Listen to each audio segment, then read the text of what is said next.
Now that the surveyor has captured and uploaded the scans and photos, the next step is planning. In this video, we'll follow the process inside the HoloPlan web application, showing how to build the 3D environment, add equipment, create routes, and prepare the final outputs for sending to the customer for approval. The surveyor opens HoloPlan in the browser and logs in with the same credentials used in the scanning app. Once logged in, they select the correct business account.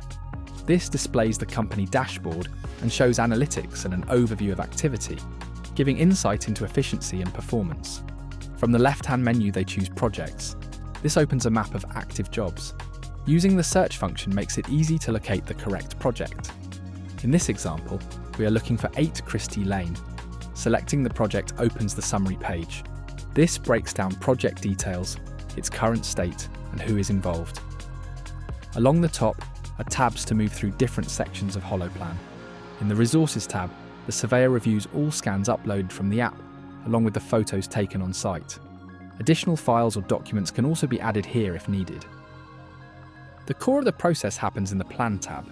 Here are 3D scene loads, ready to assemble scans, equipment, routes and points of interest. The first scan added is the exterior of the MDU. From the asset library, they select the scan, place it in the scene, and adjust it. With the mouse, they can zoom with the wheel, rotate with the left button, and pan with the right. The object also appears in the hierarchy on the left, where it can be renamed or repositioned using the Move tool.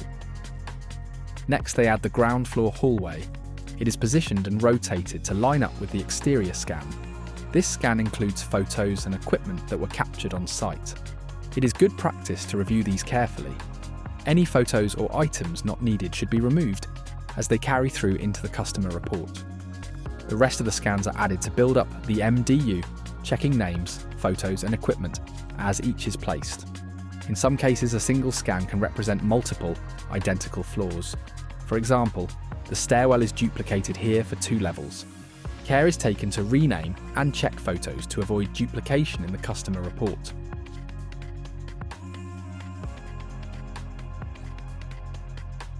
With the environment complete, equipment can now be added. In this case, breakout boxes are placed above each door. From the Equipment tab, the boxes are selected and clicked into position, then adjusted by moving or rotating them where required.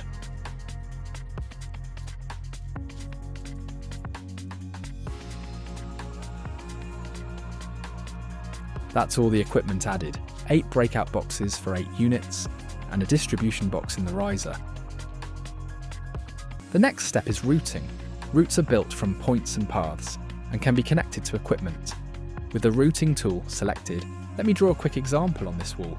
The surveyor defines nodes and draws lines between them to map the fibre path through the building. Each node and line can be adjusted after placement, allowing the surveyor to reposition them, refine their alignment, or change their type whenever required. Let's clear this so we can plan our actual route. They start by placing an entry point node inside the riser cupboard. A cable is drawn from this point to the fibre distribution box added earlier. From there, a riser cable is run up through the full height of the building. Breakout routes then split off to each box above the doors. We also want to add a fire stop where the line breaks through the wall and change the visible lines in the hallway into trunking.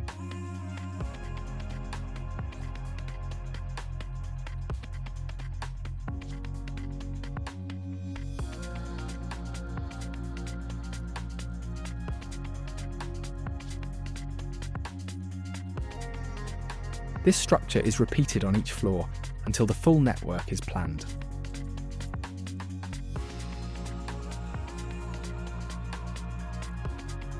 With the scans, equipment, and routes in place, the proposed layout of the building is ready.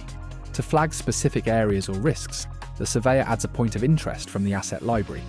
Here, an information point is placed on the outside duct cover, named and given a short description. A screenshot can also be captured and attached, so it appears in the final customer report. Before moving on, the surveyor reviews the scene in detail. Routes can be isolated or highlighted to check connections on each floor, and confirm that every breakout box is linked correctly. This also creates clearer views for presentation to the customer. Once everything has been checked, selecting Finish will generate the outputs and report for customer approval. In the Outputs tab, the installation information is displayed with the proposed layout overlaid onto the real images captured during scanning.